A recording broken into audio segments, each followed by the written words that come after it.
Hello friends, எல்லாருக்கும் வணக்கம். Welcome to Raj Bahadur channel. இன்றைக்கி நம்ம என்ன ரெசிபி பார்க்க போகிறோம்னு பார்த்தீங்கன்னா சிக்கன் கட்லெட். இதுக்கு தேவையான பொருட்கள் இதோ.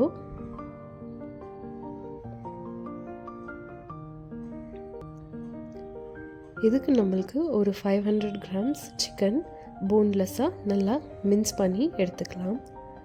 அது கூடவே வேவிச்சு மசிச்சு வச்சுருக்கிற உருளைக்கிழங்கு போட்டு மிக்ஸ் பண்ணிக்கலாம்.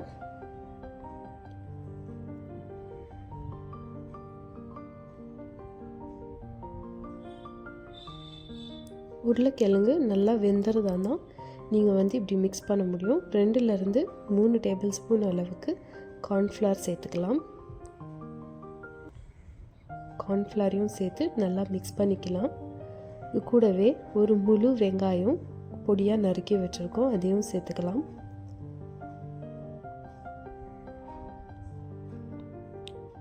பொடியாக நறுக்கி வச்சுருக்கிற கொத்தமல்லி இலை, பொடியாக நறுக்கின பச்சை மிளகா, உங்களுக்கு எவ்வளோ காரம் வேணுமோ அதுக்கேற்ற மாதிரி நீங்கள் சேர்த்துக்கோங்க. காரத்துக்கேற்ப மிளகாய்த்தூள்,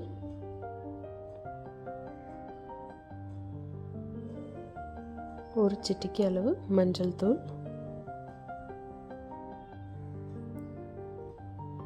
தேவையான அளவு உப்பு,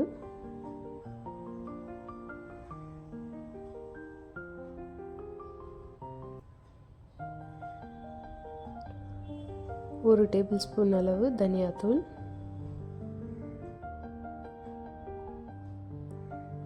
அரை டேபிள் ஸ்பூன் அளவு கரம் மசாலா சேர்த்துட்டு எல்லாத்தையும் நல்லா மிக்ஸ் பண்ணிக்கலாம்.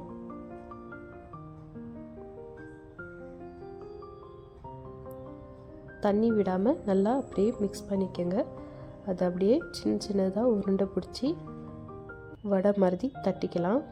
தட்டிட்டு நல்லா பீட் பண்ணி வச்சுருக்கிற முட்டைக்குள்ளே அதை நல்லா டிப் பண்ணி எடுத்துக்கலாம்.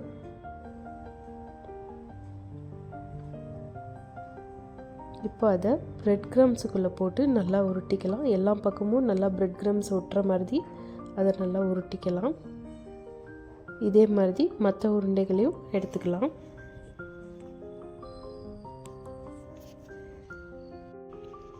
ரொம்ப பெருசாகவும் இல்லாமல் ரொம்ப சின்னதாகவும் இல்லாமல் கட்லெட் பதத்துக்கு, ஒரு மீடியமான பதத்துக்கு நல்லா உருண்டை பிடிச்சி எடுத்துக்கலாம். நல்லா முட்டைக்குள்ளே டிப் பண்ணி அதை அப்படியே பிரெட் க்ரம்ஸில் வச்சு எல்லா பக்கமும் நல்லா ஒட்டுற மாதிரி உருட்டி எடுத்துக்கலாம்.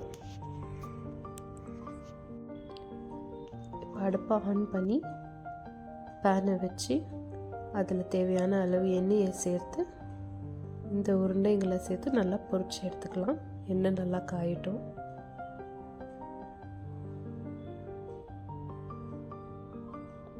எண்ணெய் நல்லா காஞ்சி வந்ததும் மீடியம் ஃப்ளேம்லேயே வச்சு எல்லா உருண்டைகளையும் பொரிச்சு எடுத்துக்கலாம்.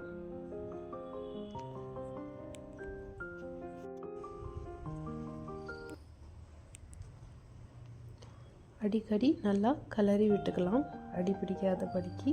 அது ரொம்ப தீஞ்சிடவும் கூடாது, தீயாமல் பார்த்துக்கோங்க. அருமையான சுவையான கட்லெட் ரெடி. நீங்கள் இதை பசங்களுக்கு ஸ்நாக்ஸாக கூட ஸ்கூலுங்களுக்கு கொடுத்தப்பலாம். அருமையாக விரும்பி சாப்பிடுவாங்க. டேஸ்ட் பண்ணி பார்த்துட்டு எப்படி இருந்துச்சுன்னு சொல்லிட்டு கமெண்ட் பண்ணுங்கள், லைக் பண்ணுங்கள், ஷேர் பண்ணுங்கள், சப்ஸ்கிரைப் பண்ணுங்கள். Thank you friends.